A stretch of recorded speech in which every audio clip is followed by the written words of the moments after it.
It's time for some stitching, bitch, yo.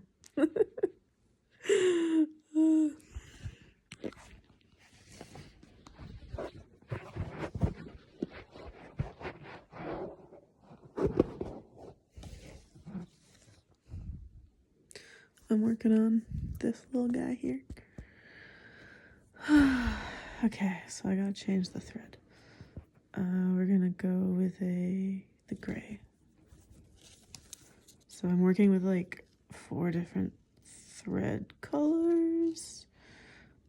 Let's go with this one. It's a bit much. So I wanted to start this segment called Stitchin' Bitch, where I film myself stitching something and maybe talking about what I'm doing there. But also I wanted to use it as a space for me to reflect on what I'm learning in this regenerative design school that I'm in, which has been super inspiring. So I've just been like soaking it all in. And okay, let's see if we can get situated here in a way that you can see me.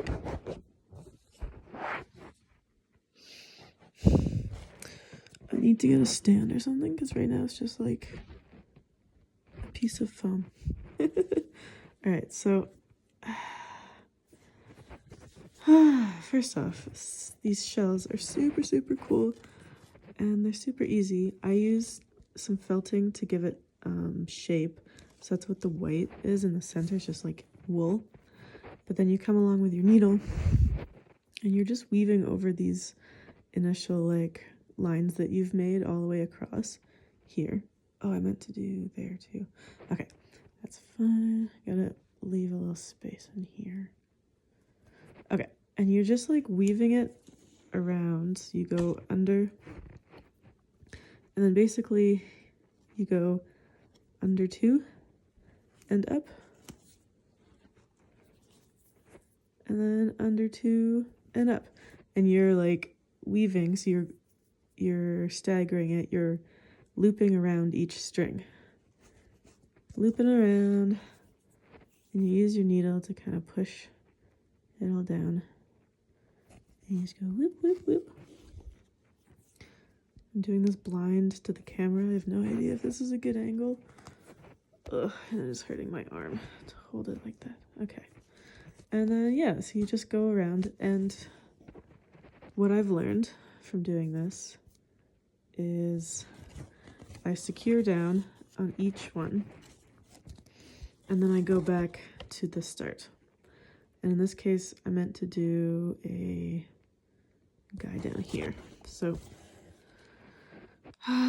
you're always starting from the left side. That way the knots are all consistent and they're all going the right way. So now I'm coming in here.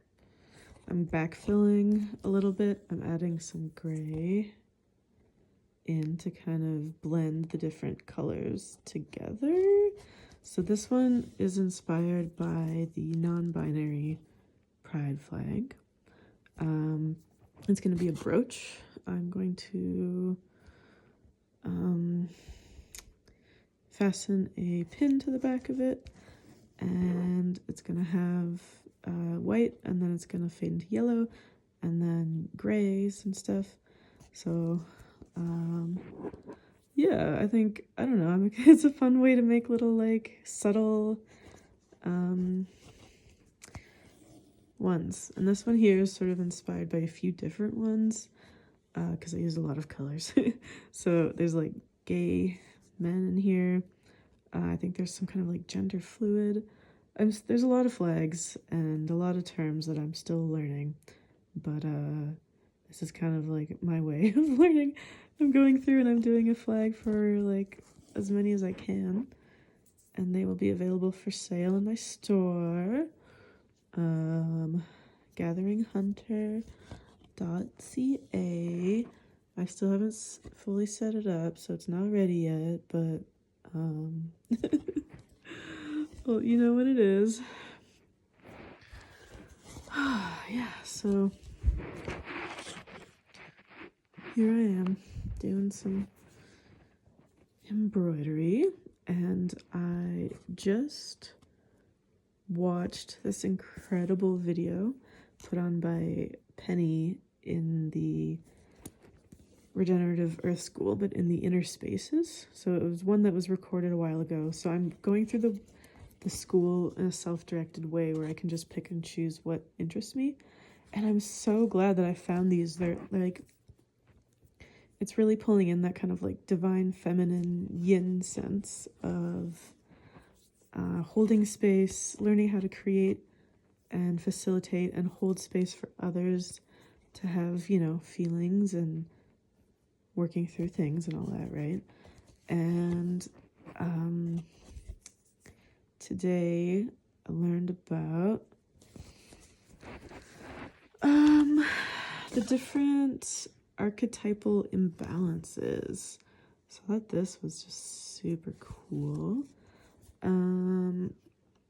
So the 4 main ones are the tyrant, the doormat, the critic, and the wimp. And these is, yeah, it's based off the yin and yang, so sort of a divine feminine and divine masculine. And when they're out of balance, these different dynamics can evolve. Okay, I need to change yellow, so I'm going to pause and come back.